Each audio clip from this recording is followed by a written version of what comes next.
Welcome to Sickness the Demo. In this, we play a character, I believe it's pronounced as Suoh, a student turned criminal. Well then, let's begin. Murder, one of the most heinous crimes a person can commit. The act of taking another human being's life, the act of robbing a person of their already limited time on this planet. It is a fear-inducing crime, which anybody can commit. Every housewife, every student, every police officer is a potential killer. It is a crime that doesn't discriminate by blood or circumstances. It is a crime which can be committed by and make victims of just about anyone. Everybody remains both a potential killer and a victim, blissfully ignorant of the fact that they could be next, assuring themselves that it could never happen to them. Except for this guy. And so as a result of that naivety, those very people never see it coming. Though the scene before me may seem horrific, in this case, as with so many others, there was no great story behind it. There was no build-up, no resentment between the victim and myself, no mutual hatred that gave us reason to fight.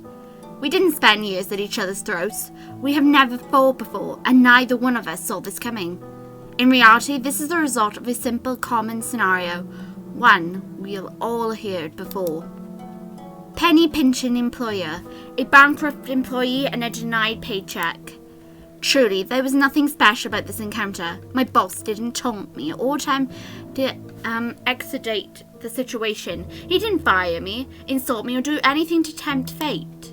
If anything, I'm the one who made things worse. Rather than try to reason with him, I lashed out, beating the pompous man in front of me to a bloody pulp. I knew it wouldn't accomplish anything. I knew attacking him wouldn't get me the money I needed, and yet I needed to punish him. That's right. As self-righteous as it sounds, I couldn't let him get away with what he did. The money that greedy bastard owed me, a pittance to him, was everything to me.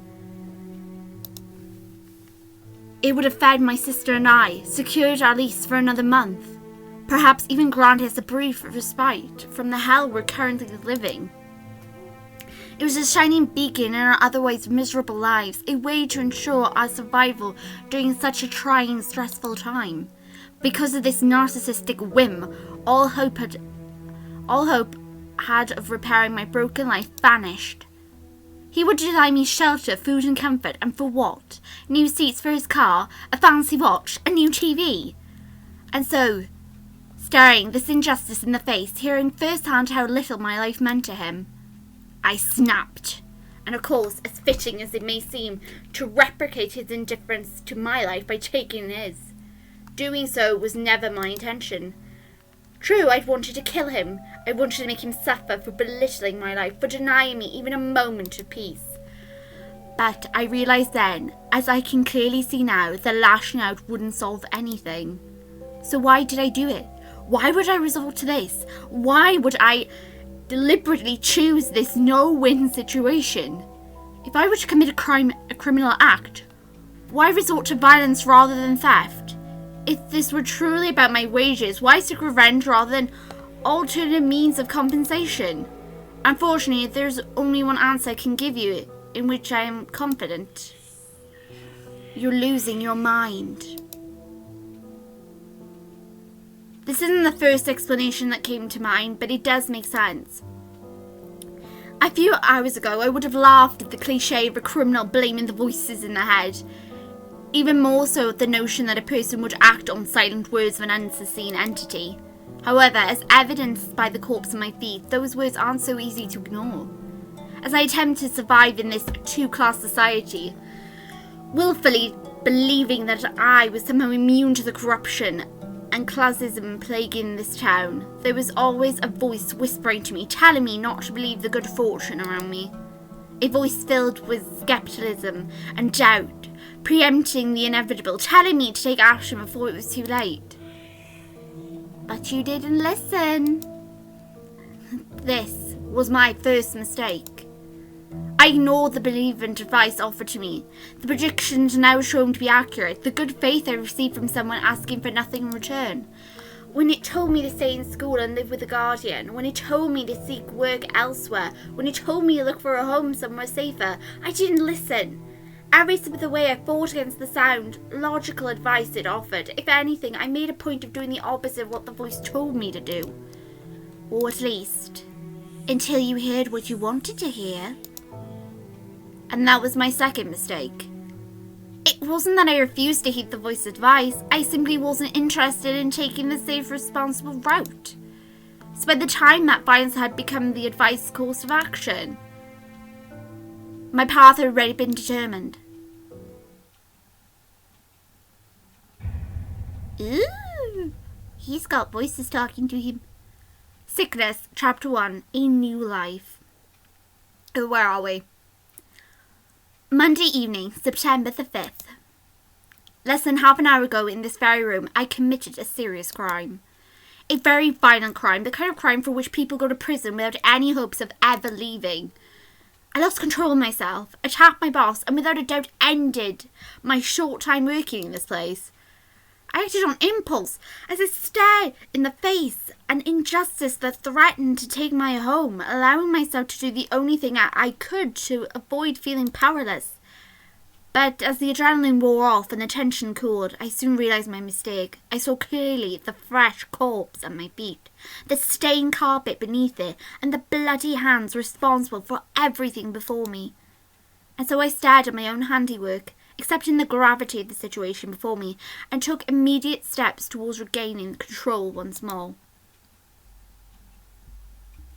You know, when you called me here, I figured you needed my help with something, not strictly legal, but this?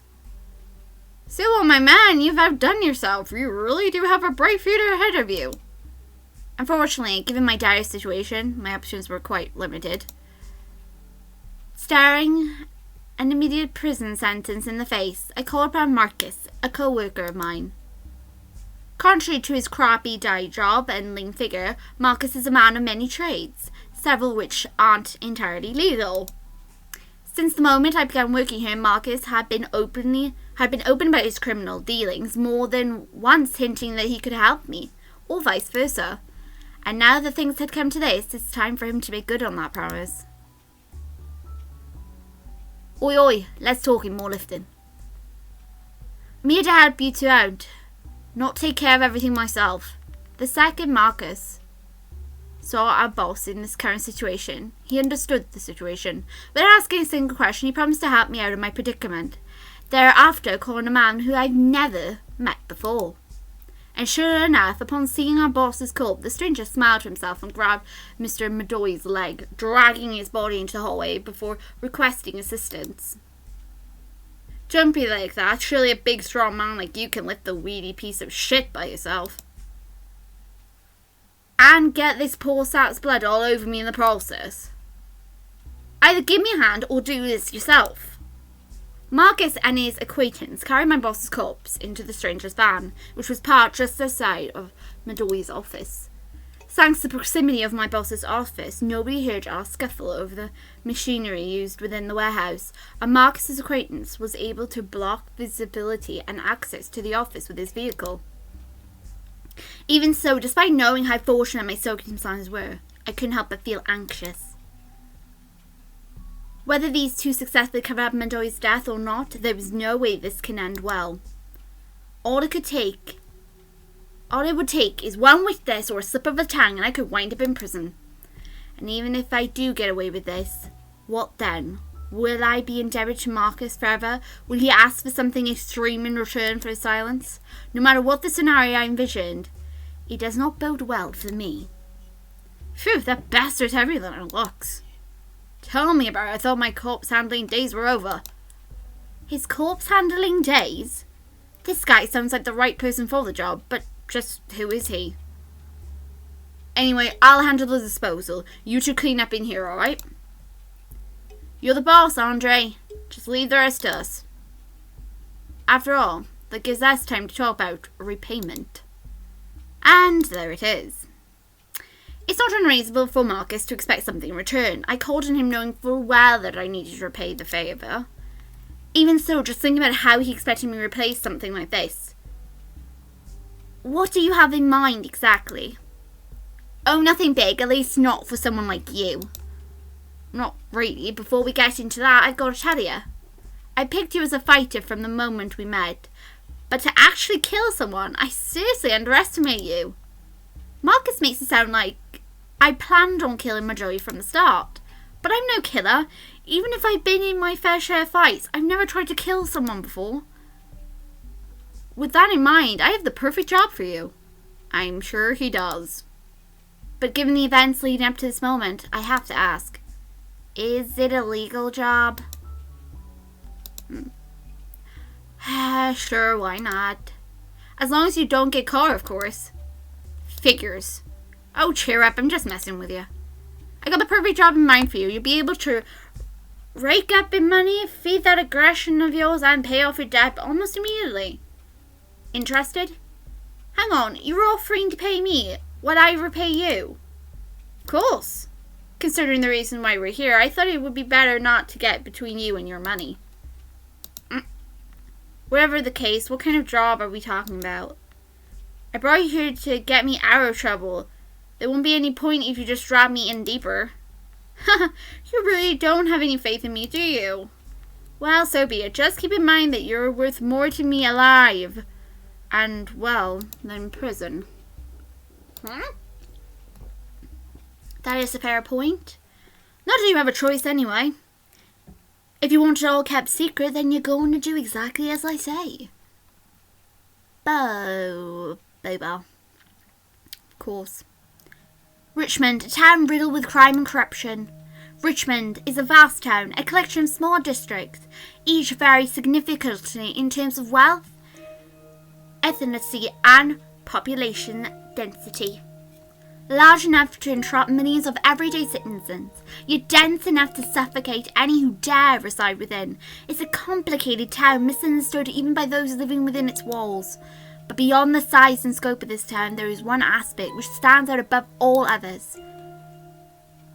It's the concentration of wealth. This is a town within the wealthy stock together, creating their own small utopia. They built up selected parts of the town, sculpted the law to their liking, and generally get away with whatever their bank balance will allow. The end result has been the creation of a state-sized town, comprised of countless districts, varying from the wealthy suburbs filled with hospitals and schools to those lacking even phone lines. But simply, this is a two-class society, heavily favouring the rich. As someone living in a wealthy suburb while working among the poor, I'm very familiar with both sides of this city. Thanks to those who cling to every cent, labour can become commissioned for next to nothing, making Richmond a surprisingly cheap place to live. Public transport is constant, resources are plentiful, infrastructures are abundant, and the town keeps growing.